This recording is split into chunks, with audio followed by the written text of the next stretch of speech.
Hello students, अब तक हम लोगों ने fundamental unit of life chapter काफ़ी देख लिया है। पर आज का जो लेक्चर है वो काफ़ी ही बड़ा, अच्छा और इंटरेस्टिंग होने वाला है। क्यों? क्योंकि ये लेक्चर के अंदर हम लोग बात करने वाले हैं न्यूक्लियस की। अब न्यूक्लियस का मतलब क्या होता है? तो न्यूक्लियस का मतलब होता है सेंटर। न्यूक्लियस हमारे सेल का सेंटर है। अब ये सेंटर क्यों है, किस लिए है, उसके अंदर ऐसी क्या चीज़ें हैं, ये सारी चीज़ें हम लोग इस लेक्चर के अंदर डिस्कस करने वाले हैं। पर सबसे पहले ये जो लेक्चर है वो आप पहली बार देख रहे हो, क्योंकि आप ऑब्वियसली पहली बार ही देखोगे क्योंकि मैं पहली बार शूट कर रहा हूँ। पर मेरे कहने का मतलब है कि ये जो लेक्चर के अंदर जो कंटेंट है, ये जो पीपीटी और ये जो स्लाइड्स है जो मैंने लिखा हुआ है, वो आप पहली बार देखने वाले हो और पहली बार समझने वाले हो। इसके आगे के लेक्चर में जो भी आपने देखा वो कहीं ना कहीं आपने एक बार सुना होगा, पर आज की जो सारी चीज़ें हैं वो एकदम बिल्कुल नहीं है। तो इसको एकदम ओपन माइंड से समझो, बैठो, एकदम शांत जगह पे बैठो, ईयरफोन या स्पीकर लगा के प्लेबैक स्पीड 1x पे सेट कर दो, एकदम 2-3 गहरी सांस लो, पूरा फोकस इसी लेक्चर पे लगाते हुए इसको आराम से सुनो और इसको समझो कि ये लेक्चर के अंदर ऐसी क्या चीज़ें हैं जो आगे भी काम में आने वाली है, क्योंकि ये जो लेक्चर है वो सबसे इम्पॉर्टेंट लेक्चर है। अब इसी के साथ हम लोग इस लेक्चर को शुरू करते हैं। ये लेक्चर के अंदर हम लोग देखेंगे न्यूक्लियस, डीएनए और क्रोमोसोम के बारे में। जी हाँ, डीएनए ही वो चीज़ है जिससे ये सारी दुनिया चलती है, सारे सेल ऑर्गेनल्स, सारा सेल उसी पे काम करता है। तो अब हम लोग स्टार्ट करते हैं न्यूक्लियस के बारे में। न्यूक्लियस सबसे पहले डिस्कस किया था एंटोन लीeuwenhoek ने, उसको नाम दिया था रॉबर्ट ब्राउन ने। अब ये जो न्यूक्लियस है वो सारी सेल्यूलर एक्टिविटीज़ को कंट्रोल करने में हेल्प करता है। ये डबल मेम्ब्रेन है, मतलब न्यूक्लियस के पास 2 मेम्ब्रेन है और अंदर से कॉम्पैक्टली पैक्ड है, मतलब बहुत दबा के इसको पैक किया गया है। अब इसके अंदर जेनेटिक इन्फॉर्मेशन प्रेजेंट है। जेनेटिक इन्फॉर्मेशन क्या है वो हम लोग आगे डिस्कस करेंगे। तो सबसे पहले डबल मेम्ब्रेन, कॉम्पैक्टली पैक्ड और सारी सेल्यूलर एक्टिविटीज़ यहाँ से मैनेज की जाती है। मतलब एक प्रोडक्शन यूनिट है, एक बड़ा सा घर है, उसके अंदर सेंटर में जो चीज़ है जहाँ से सारे ऑर्डर आते हैं वो चीज़ है न्यूक्लियस। अब हम लोग आगे बढ़ते हैं। अब न्यूक्लियस के अंदर क्या क्या है? तो न्यूक्लियस के अंदर है न्यूक्लियर मेम्ब्रेन, जिसको हम लोग कहते हैं, जिसको हम लोग न्यूक्लियर एनवेलप भी कहते हैं। अब उसके साथ साथ जैसे सेल के अंदर साइटोप्लाज्म होता है, उसका कंटेंट अलग होता है, वैसे ही न्यूक्लियस के अंदर न्यूक्लियोप्लाज्म होता है, या फिर उसको हम लोग कहते हैं कैरियोप्लाज्म। उसके साथ साथ क्रोमेटिन फाइबर भी होते हैं। इसके साथ साथ बहुत सारी चीज़ें होती है, राइबोसोम होते हैं, छोटे एटीपी होते हैं, एंजाइम्स होते हैं बहुत सारे। तो बहुत सारी चीज़ें होती है, पर मेनली 3 चीज़ें होती हैं जो हमें सीखनी है। अब न्यूक्लियर मेम्ब्रेन, अब जैसे हम लोगों ने आगे बात किया कि न्यूक्लियस जो है वो डबल मेम्ब्रेन स्ट्रक्चर है। अब वो कैसे डबल मेम्ब्रेन स्ट्रक्चर है हम लोग बात करते हैं। अब सबसे पहले इम्पॉर्टेंट चीज़ जो याद रखने लायक है वो है कि endoplasmic reticulum. Endoplasmic reticulum nucleus के जस्ट बाजू में प्रेजेंट है। अब जस्ट बाजू में प्रेजेंट नहीं है, वो न्यूक्लियर मेम्ब्रेन के कंटिन्यूएशन में ही है। यहाँ पे देखो हमारे पास ये एक न्यूक्लियस छोटा सा ड्रॉ किया हुआ है। अब यहाँ पे ये जो मेम्ब्रेन है ये है इनर मेम्ब्रेन और ये है आउटर मेम्ब्रेन। अब यहाँ पे आप देख पाओगे कि आउटर मेम्ब्रेन ख़त्म नहीं हुई है, आउटर मेम्ब्रेन कंटिन्यू ही है और यहाँ से एंडोप्लाज्मिक रेटिकुलम स्टार्ट हो गया है। ये जो है ये राइबोसोम है, ये राइबोसोम है। तो एंडोप्लाज्मिक रेटिकुलम और न्यूक्लियर का आउटर मेम्ब्रेन कंटिन्यूअस होता है। यहाँ पे ये देखो, आउटर न्यूक्लियर मेम्ब्रेन बाहर के साइड है, इनर न्यूक्लियर मेम्ब्रेन अंदर के साइड है। उसके जस्ट पीछे है लेमिना। अब लेमिना क्या काम करता है? तो लेमिना न्यूक्लियस को सपोर्ट प्रोवाइड करता है और एक प्रॉपर शेप प्रोवाइड करता है। वो एक टाइप का साइटोस्केलेटन है। अब उसके साथ साथ यहाँ पे आप देख रहे हो न्यूक्लियर पोर कॉम्प्लेक्स। अब न्यूक्लियस के ऊपर भी अंदर बाहर जाने के लिए बहुत सारे पोर्स होते हैं। ये पोर को हम लोग कहते हैं न्यूक्लियर पोर कॉम्प्लेक्स, या फिर कहते हैं NPC, या फिर न्यूक्लियर पोर कॉम्प्लेक्स। अब ये न्यूक्लियर पोर कॉम्प्लेक्स बहुत ही सिलेक्टिव होता है। बहुत ही सिलेक्टिव, मतलब ये खुद से डिसाइड करता है कि अंदर कौन सी चीज़ आएगी और बाहर कौन सी चीज़ जाएगी। तो ये होता है न्यूक्लियर पोर कॉम्प्लेक्स। ये हम लोगों ने एक इमेज से समझा। यही डायग्राम हम लोग दूसरी इमेज से समझते हैं। यहाँ पे एक बार देख लेते हैं chromatin fibre. Chromatin fibre DNA से बना हुआ होता है, जो हम लोग आगे देखने वाले हैं। अब दो न्यूक्लियस दो मेम्ब्रेन के बीच की जगह को हम लोग कहते हैं पेरी न्यूक्लियर स्पेस। यहाँ पे है आउटर मेम्ब्रेन, यहाँ पे है इनर मेम्ब्रेन। यहाँ पे आप देखो कि आउटर मेम्ब्रेन ख़त्म नहीं हुई है, उसी के कंटिन्यूएशन में एंडोप्लाज्मिक रेटिकुलम स्टार्ट हो गया है। तो आउटर मेम्ब्रेन, इनर मेम्ब्रेन, ये जो सारा ये सब कॉइल स्ट्रक्चर है, ये है क्रोमेटिन। और यहाँ पे ये है न्यूक्लियर पोर कॉम्प्लेक्स। ये जो ग्रीनिश कलर का स्ट्रक्चर आपको दिख रहा है, ये ग्रीनिश कलर का स्ट्रक्चर है यहाँ पे, ये है लेमिना, जो एक स्ट्रक्चरल सपोर्ट प्रोवाइड करता है। तो इतनी चीज़ें हैं न्यूक्लियस के स्ट्रक्चर के बारे में। अब हम लोग देखते हैं न्यूक्लियोलस। न्यूक्लियोलस क्या है? तो न्यूक्लियस के भी एक सेंट्रल रीजन में या पेरिफेरल रीजन में एक डेंस कंपोनेंट प्रेजेंट है, जिसको हम लोग न्यूक्लियोलस कहते हैं। अब ये जो न्यूक्लियोलस है वो कुछ ऐसा दिखता है, एकदम धागे धागे जैसा दिखता है। क्यों ये धागे जैसा दिखता है? क्योंकि इसके ये जो सारा स्ट्रक्चर है ये क्रोमेटिन है, एकदम ऊन का गोला जैसे होता है वैसे ही क्रोमेटिन प्रेजेंट होता है। और ये सारा जो लाइन ऐसे ये जो ड्रॉन है वो भी क्रोमेटिन है। तो एकदम कॉम्पैक्टली डेंस स्ट्रक्चर होता है, राउंडेड स्ट्रक्चर होता है क्रोमेटिन का, जो एकदम डेंस होता है, उसको हम लोग न्यूक्लियोलस कहते हैं। अब हम लोग देखते हैं डीएनए के बारे में। आप सब लोगों ने सुना होगा डीएनए क्या होता है, कैसा है, क्या नहीं है। अब सबसे पहले डीएनए हमारे सेल का आधार है, वो एक बॉस है, बॉस मॉलिक्यूल है, क्योंकि डीएनए से ही सारी चीज़ें कंट्रोल की जाती है। डीएनए का फुल फॉर्म होता है डीऑक्सी राइबो न्यूक्लिक एसिड। तो डीएनए का फुल फॉर्म है डीऑक्सी राइबो न्यूक्लिक एसिड। अब डीएनए के पास सेल की सारी इंफॉर्मेशन होती है। जैसे हमारे पास सब लोगों के आधार कार्ड है और उसका सारा इंफॉर्मेशन गवर्नमेंट के पास है, वैसे ही हर सेल के पास डीएनए है और डीएनए के अंदर वो सारी चीज़ें हैं जिससे एक नया सेल बन सकता है। अब ये चीज़ें कैसे स्टोर्ड हैं? क्योंकि जैसे हमारे पास फिंगरप्रिंट है, जैसे हमारे पास हमारे रेटिना स्कैन्स होते हैं, जैसे हमारे पास फेशियल रिकॉग्निशन है कि हर किसी का फेस अलग है, वैसे ही हमारे पास डीएनए के अंदर भी एक अलग मैकेनिज्म प्रेजेंट है। वो मैकेनिज्म क्या है? तो डीएनए के पास 4 मॉलिक्यूल हैं। ये 4 मॉलिक्यूल हैं एडेनिन, थाइमिन, ग्वानिन और साइटोसिन। ये 4 मॉलिक्यूल जो है, ये 4 मॉलिक्यूल की सीक्वेंस से पता चलता है कि ये क्या कहना चाहता है। जैसे हम लोग ABCD सीखते हैं, तो ABCD में अगर हम लोगों ने लिखा DOG डॉग, डॉग मतलब हो जाता है कुत्ता, तो DOG लिखा हुआ है तो हम लोग समझ लेते हैं डॉग। हम लोग उसको DOG रीड नहीं करते, हम लोग उसको डॉग रीड करते हैं। वैसे ही डीएनए के अंदर ATGC, एडेनिन को हम लोग A लिखते हैं, थाइमिन को हम लोग T लिखते हैं, ग्वानिन को हम लोग G लिखते हैं, साइटोसिन को हम लोग C लिखते हैं। वैसे हमारे पास ATGC है, तो ये ATGC से हमें पता चलता है कि क्या डीएनए का ये पोर्शन क्या कहना चाहता है। इसका एक सीक्वेंस है, जैसे हर किसी का नाम होता है। जैसे हमारे पास BAT बैट, BAT हम लोगों ने लिखा, मतलब उसका मतलब हो गया बैट। बैट मतलब बल्ला या क्रिकेट वाला जो बैट है वो। तो वैसे ही ATGC एक सीक्वेंस में अरेंज हो जाते हैं और इन्फॉर्मेशन प्रोवाइड करते हैं। अब ये जो ये सीक्वेंस है वो रिस्पॉन्सिबल है सारे कैरेक्टर के लिए।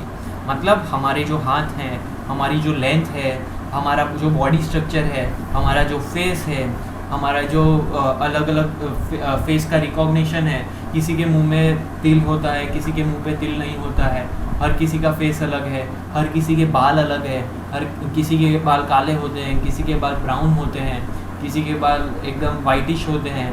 तो ऐसे हर किसी के बाल अलग अलग है, हर किसी का बॉडी शेप अलग अलग है। ये सब सारे चेंजेस होते हैं डीएनए की वजह से, क्योंकि हर ऑर्गेनिज्म का डीएनए अलग अलग होता है। ये डीएनए सिमिलर हो सकता है, पर अनटिल एंड अनलेस वो ट्विंस है, दोनों का डीएनए मैच नहीं हो सकता है। तो डीएनए वो चीज़ है जिससे सब ऑर्गेनिज्म अलग अलग होते हैं। अब वैसे ही हमारे पास है आरएनए। डीएनए का छोटा भाई है आरएनए। आरएनए को हम लोग लिखते हैं राइबो न्यूक्लिक एसिड। अब ये किससे बना हुआ है? तो ये बना हुआ है एडेनिन, यूरेसिल, गुआनिन और साइटोसिन। अब यहाँ पे आप एक चेंज देख सकते हो कि डीएनए के केस में हमारे पास था थाइमिन, पर थाइमिन की जगह पे आरएनए के अंदर है यूरेसिल। तो ये एक सबसे बड़ा और मेजर चेंज हो जाता है आरएनए के बारे में। अब आरएनए है वो लेस स्टेबल है, अब चेंज हो जाता है, वो अपना सीक्वेंस चेंज कर देता है। जैसे हम लोग लिखते हैं बी ए टी बैट, तो BAT बैट लिख दिया हम लोगों ने यहाँ पे। मैं एक बार चेक कर लेता हूँ मैं यहाँ से लिख सकता हूँ या नहीं लिख सकता।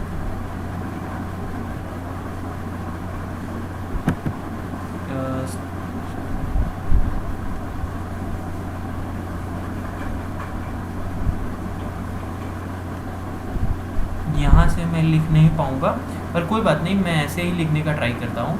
जैसे एक सीक्वेंस है BAT बैट, बैट का मतलब होता है बल्ला।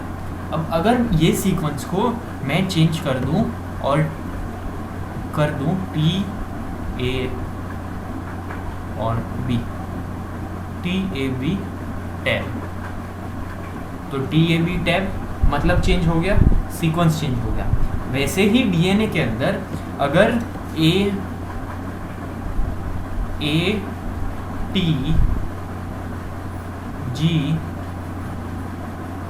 और C, ATGC साथ में है तो इसका कुछ मतलब बनता है। अब ये अगर ATGC चेंज हो जाते हैं, ये हो जाते हैं TACG,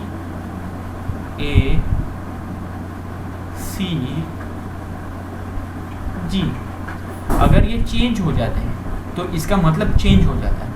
तो सपोज मैं ऐसा मान लेता हूँ कि ATGC का जो ये सीक्वेंस है उससे हमारे 2 हाथ हैं, ऐसा है नहीं पर मैं मान लेता हूँ, और TAGC का जो सीक्वेंस है उससे हमारे 2 हाथ नहीं मानते हम लोग, ऐसा मान लेते हैं कि ये जो ATGC का सीक्वेंस है उससे हमारे हाथ में 4 उंगलियां और 1 अंगूठा है, पर जो TACG का सीक्वेंस है उससे हमारे हाथ में हो जाती है 5 उंगलियां और 1 अंगूठा। तो सीक्वेंस चेंज होने की वजह से हमारा जो फंक्शन है, हमारा जो कैरेक्टर है वो चेंज हो जाता है। अब डीएनए जो है वो ज़्यादा स्टेबल है, इसलिए उसमें कम चेंजेस आते हैं, पर आरएनए है वो लेस स्टेबल है, इसलिए उसमें ज़्यादा चेंजेस आ जाते हैं। तो इसलिए हम लोग जो सारे हायर ऑर्गेनिज्म हैं वो डीएनए डिपेंडेंट होते हैं, मतलब उनके सारे सेल में जो सेंट्रल मॉलिक्यूल होगा वो डीएनए होगा, ना कि आरएनए। पर आरएनए हम लोग कुछ चीज़ों में यूज़ करते हैं।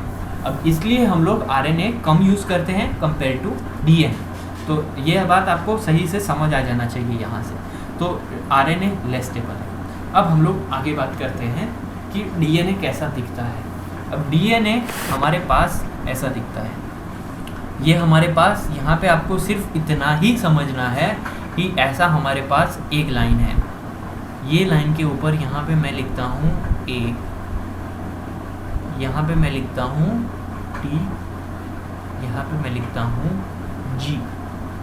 तो ये ATG ये एक सीक्वेंस है, ये ATG का एक सीक्वेंस। अब इसको हम लोगों ने ऐसे ये एक सीक्वेंस बना लिया, तो ये ऐसा एक सीक्वेंस कंटिन्यूस काफ़ी लंबा हो जाता है। ये एक सीक्वेंस को हम लोग कहते हैं स्ट्रैंड, ST, हम लोग आगे इसको डिस्कस करने वाले हैं, STRAND, स्ट्रैंड। तो ऐसा ATGC का एक सीक्वेंस हो जाता है एक स्ट्रैंड। अगर एक स्ट्रैंड प्रेजेंट है तो हम लोग उसको कहते हैं सिंगल स्ट्रैंड। अब यहाँ पे आप देख सकते हो, यहाँ पे ये सारी चीज़ें आपको समझने की ज़रूरत नहीं, hydrogen phosphate group, sugar moiety, nucleotide, बस आपको इतना समझना है कि ऐसा हमारे पास एक सीक्वेंस है ACTG। अब ये अकेला एक स्ट्रैंड है, अगर मैं इसको सेंटर में से ऐसे काट दूँ तो ये एक स्ट्रैंड हो जाता है ऐसे हमारे पास, और ऐसा ही उसके सामने दूसरा स्ट्रैंड है, दूसरा सीक्वेंस है, तो ऐसा हमारे पास दूसरा स्ट्रैंड हो जाता है। तो ये पहला स्ट्रैंड और दूसरा स्ट्रैंड। अब अगर ये दोनों स्ट्रैंड आपस में अटैच है तो ऐसे मॉलिक्यूल को हम लोग कहते हैं डबल स्ट्रैंडेड। सिंगल है तो एक, डबल है तो दो। तो ये दोनों यहाँ पे अटैच्ड है, आप देख पा रहे हो, ये दोनों अटैच है, ये दोनों अटैच्ड है, ये दोनों अटैच्ड है, ये दोनों अटैच्ड है। तो ऐसे मॉलिक्यूल को हम लोग कहते हैं double stranded molecule. Double stranded molecule. और अगर सिंगल प्रेजेंट है, जैसे हमारे पास यहाँ पे आरएनए है, सिंगल प्रेजेंट है, उसको हम लोग कहते हैं सिंगल स्ट्रैंडेड मॉलिक्यूल। ये एक डीएनए का डायग्राम है, ऐसा डीएनए होता है। जैसे आप लोगों ने जेम्स बॉन्ड वाली मूवी में देखा होगा कि एक सीडी को हम लोगों ने कॉइल कर दिया है। एक सेंटर में ऐसा एक सीक्वेंस है, दोनों हाथ बाजू बाजू में हैं और दोनों आपस में, जो बाबा रामदेव जो दो हाथ आपस में सांप की तरह बांध लेते हैं, कॉइल कर लेते हैं, वैसे ही डीएनए प्रेजेंट है। तो ऐसा हमारे पास, ये देखो, ये इमेज के अंदर आपको दिखेगा कि डीएनए कॉइल होता है।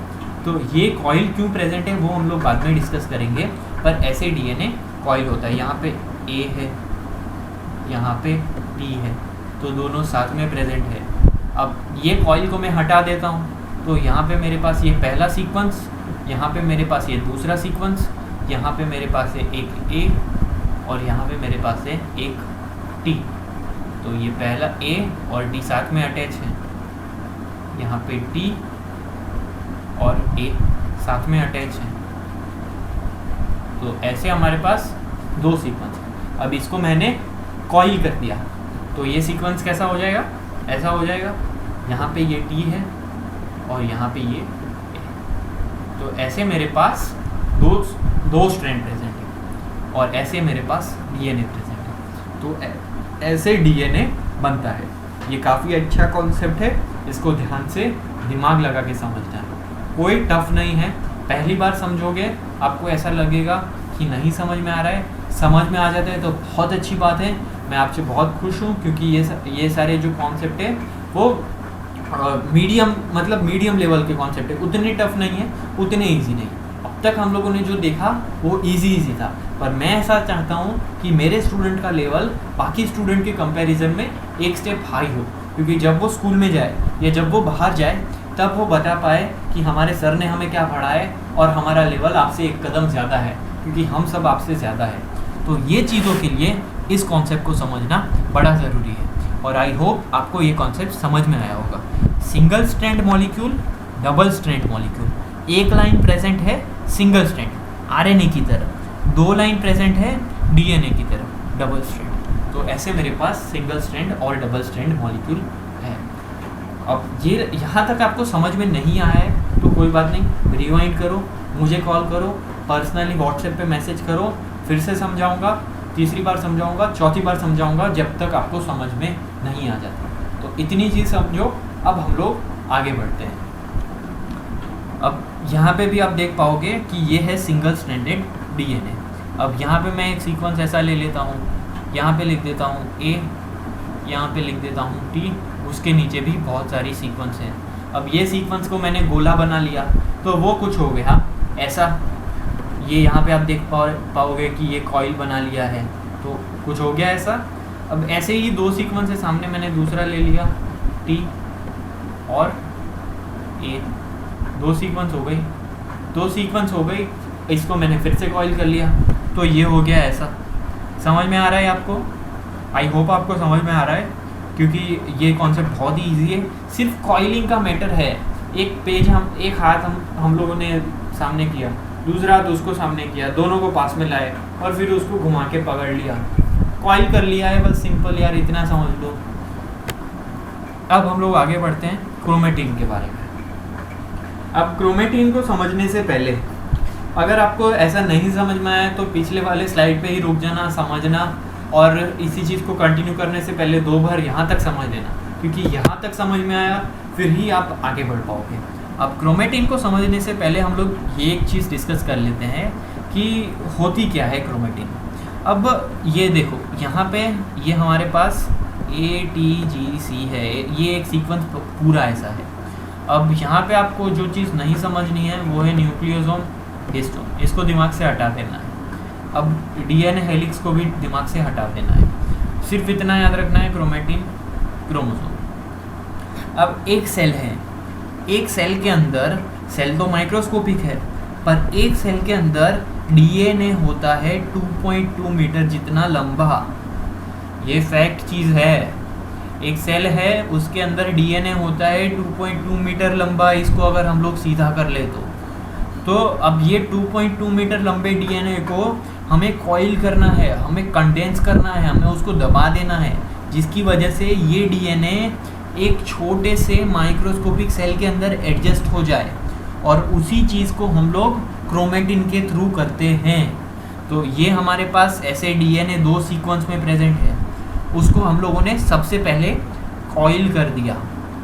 कॉइल कर दिया मतलब गोल गोल गोल गोल घुमा दिया, उससे और कंडेंस हो गया। उसको फिर हम लोगों ने और कंडेंस कर दिया, जिसको हम लोग कहते हैं क्रोमेटिन। तो क्रोमेटिन को कंफ्यूज नहीं करना है, क्रोमेटिन डीएनए ही है, पर वो ज़्यादा कंडेंस फॉर्म ऑफ डीएनए है। डीएनए है, उसको कॉइल कर लिया, कॉइल कर लिया, कॉइल कर लिया, और फिर डीएनए का एक बंच हो गया, बंच तो नहीं बोल सकते, एक ऊन के गोले जैसा डीएनए हो गया। तो उस पोर्शन ऑफ डीएनए को हम लोग कहते हैं क्रोमेटिन। और फिर जब क्रोमेटिन बहुत ज़्यादा कंडेंस हो गया, तब हम लोग उसको कहते हैं क्रोमोसोम। बहुत सिंपल है। डीएनए का अगर हम लोग उसको पकड़ के, खींच के, लंबा करके एक स्केल पे रख के मेजर करें, तो उसका लेंथ हो जाता है 2.2 मीटर। पर सेल माइक्रोस्कोपिक है, हमें डीएनए को पैक करके एक छोटे से सेल के अंदर डालना है। तो ये डीएनए को पैक करने के लिए हमें क्या करना है, उसको दबाना पड़ेगा। हमारे पास एक बड़ा सा बैग है, और बड़े से बैग के अंदर जाने के लिए मेरे पास बहुत सारा सामान है। तो हम लोग क्या करते हैं, कपड़े को ऐसा फोल्ड करते हैं, ऐसा फोल्ड करते हैं कि वो छोटा सा हो जाए, और हम लोग उसको एक कोने में दबा के रख लेंगे। फिर हम लोग दूसरे कपड़े को लेके आएंगे, तीसरे कपड़े को लेके आएंगे, फिर हम लोग ब्रश को लेके आएंगे, टूथपेस्ट को लेके आएंगे, टाई लेके आएंगे, टुवाल लेके आएंगे, बहुत सारी सॉक्स लेके आएंगे, हैंकरचीफ लेके आएंगे। उसको क्या करेंगे, उतना फोल्ड कर देंगे, उतना फोल्ड कर देंगे, फिर उसको एक छोटी सी जगह में दबा के रख लेंगे। वैसे ही डीएनए का सिस्टम है, 2.2 मीटर लंबा है, उसको इतना कंडेंस किया, उसको इतना दबाया कि वो एक ऊन के गोले जैसा हो गया। अब वो ऊन के गोले जैसा स्ट्रक्चर क्या है, वो ऊन के गोले जैसा स्ट्रक्चर है क्रोमेटिन। और फिर बहुत सारे ऊन के गोले जैसे स्ट्रक्चर एक एक्स शेप स्ट्रक्चर के अंदर कन्वर्ट हो गया, जिसको हम लोग कहते हैं क्रोमोसोम। तो ऐसे मेरे पास क्रोमोसोम बनते हैं डीएनए से। इसको समझना, क्रोमोसोम हमेशा बनता है डीएनए से। क्रोमेटिन, क्रोमोसोम, डीएनए तीनों चीज़ एक ही है, कंफ्यूज नहीं करना है। डीएनए ऐसा है, उसको कॉइल किया, बहुत कॉइल किया, फिर वो डीएनए हो गया उनके गोले जैसा, तब हम लोग उसको कहते हैं क्रोमेटिन। फिर उसको ज़्यादा कॉइल किया तो वो हो गया एक एक्स शेप स्ट्रक्चर, जिसको हम लोग कहते हैं क्रोमोसोम। यहाँ तक क्लियर हो जाना चाहिए। अब छोटा सा स्लाइड बचता है, उसको हम लोग आगे देख लेते हैं। लास्ट स्लाइड है, बस दिमाग ओपन करके मैं जो बोल रहा हूँ उसको सुन लेना। हमारे पास हम लोग एक बार ये जो हमारे पास डीएनए है, 2 स्ट्रैंड है, इसको हम लोगों ने कॉइल किया, तो बहुत ज़्यादा कॉइल हो गया। कॉइल हो जाने के बाद हमारे पास एक क्रोमोसोम बना, और ये क्रोमोसोम न्यूक्लियस के अंदर प्रेजेंट है। तो अब समझे कि 2.2 मीटर लंबा डीएनए क्रोमोसोम के अंदर कैसे बन जाता है। ये सिर्फ पैकेजिंग का मैटर है, डीएनए को पैक किया जाता है। जैसे हम लोग ट्रैवलिंग से पहले बहुत सारे सामान को छोटे से बैग में पैक करते हैं, घुसा के, दबा के, कुछ ना कुछ करेंगे, जिससे हमारी सारी ज़रूरत की चीज़ें एक छोटे से बैग के अंदर आ जाए। वैसे ही डीएनए बहुत ज़रूरी है, उसको पैक करना भी ज़रूरी है। तो इसलिए हम लोग उसको दबा के इतना पैक कर लेंगे कि वो एक एक्स शेप स्ट्रक्चर के अंदर कन्वर्ट हो जाता है, जिसको हम लोग कहते हैं क्रोमोसोम। आई होप आपको यहाँ तक समझ में आया होगा। अब क्रोमोसोम हम लोग नेक्स्ट क्लास के अंदर डिस्कस करेंगे। अब तक के लिए इतना रखते हैं, और आप लोग एक बार फिर से इसको रिवाइज कर दो। नहीं समझ में आए कॉल करो, व्हाट्सएप मैसेज करो, टाइम आपको पता है, नंबर आपके पास है, नहीं है तो 9426011363 ये नंबर पे कॉल करो, और फिर से इसी चीज़ को कंटिन्यू करो और फाइंड आउट करो कि ये सारी चीज़ें मैं कहना क्या चाहता हूँ। Thank you very much.